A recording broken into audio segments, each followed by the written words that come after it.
Hey guys, I'm Joe, and I'm going to ask you a bit of a broad question. I'm going to ask you this. How many of you have ever achieved a goal? I'm sure all of you are raising your hands, because all of us have. And what I can tell you about me is that I worked in the fitness industry for a number of years, and in my capacity as a sales manager and as a general manager, I exceeded all of my goals. And I did that through learning how to set effective goal-setting strategies. And you're going to learn 3 of them today. You're going to learn how to define the goal. You're going to learn how to set a big goal and turn it into a smaller, more attainable goal. And you're also going to learn the importance of visualization.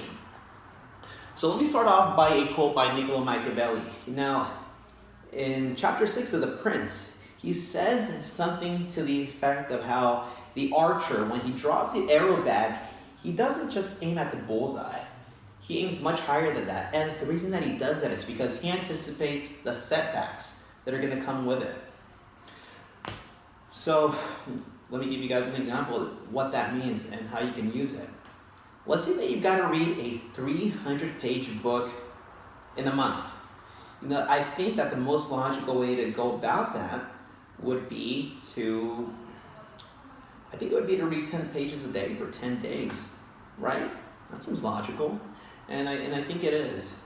But in using this approach of over-aiming the mark, I think it would be a much better approach to read 15 pages a day or 20 pages a day, because we know that there's going to be setbacks, there's going to be hardships that we face, and in those days where we won't be able to perform, we've got to overperform in the days that we do. So then the days that we don't, it about evens out.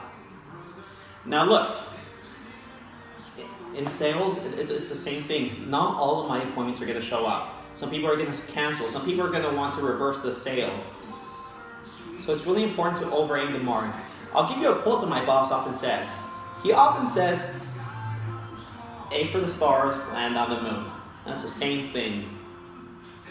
So now that you learn how to find your goal, you're going to learn the importance of breaking down the big goal into smaller, more attainable goals.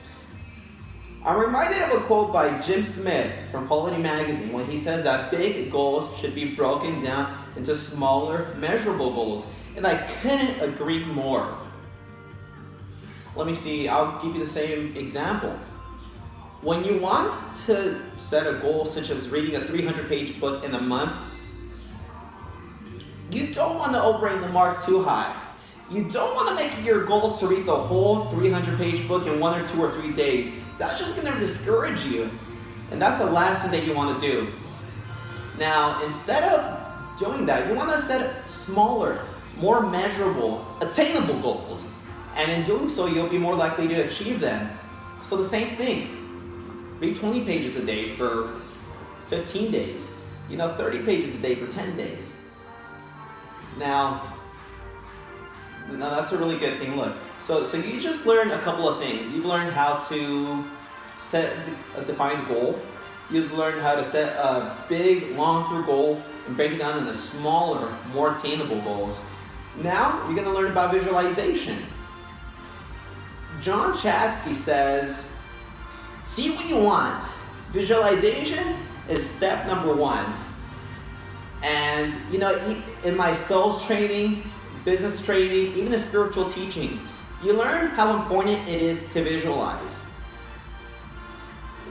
Now, you've really got to feel what you're going to feel when you're going to achieve it, and just meditate on that feeling. Now, also imagine it in the present tense. For instance, every time that I've ever attained a goal, before I did it, I set the intention. I sit down and I meditate on the feeling of the rewarding effect that I'm going to have for once I achieve that.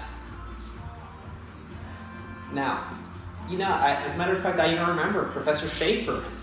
When she told us to imagine ourselves how we're going to do up there, that's the same principle, visualization. You don't know how strong it is until you use it and figure out how well it works. So, in this speech, you've learned the importance of defining your goal, You learn the importance of breaking down the big goal into smaller, more attainable goals, and the importance of visualization. Now let me just end with a story. This is going to be real quick. So let me take you guys back to 1998. June of 1998. June 28th of 1998. Some of you probably weren't even born yet, but I was 10 years old and I had just been diagnosed with acute lymphoblastic leukemia. And when the doctor came in to speak with me, he told me that I'd have to do cancer treatment for 5 years for my condition. And I should tell you that I was very discouraged. Who wants to do chemotherapy for 5 years? Anyway, he went over a couple of things with me. He showed me my roadmap where it showed my 5 years cancer treatment, and in that he showed me how we're gonna go through every single one of these pages one at a time. We're gonna do this together. So what he did was that he broke a big goal, a big 5-year thing into one page at a time. It was, it really did change my life in learning how to look at things differently and taking things one day at a time. Now, another thing was that he told me to imagine myself at 15 years old, how I'm gonna feel when I'm cancer-free. He told me to envision myself and what type of things I'm gonna be doing, how tall I'm gonna be, what my favorite things to do are gonna be, and what I'm gonna be doing. We visualized, and looking back, I see that he knew these principles of goal setting, and we practiced them. And I'm still here today. It really is a privilege for me to be here speaking with you right now about effective goal setting strategies. I hope you learned something today. Thank you for listening.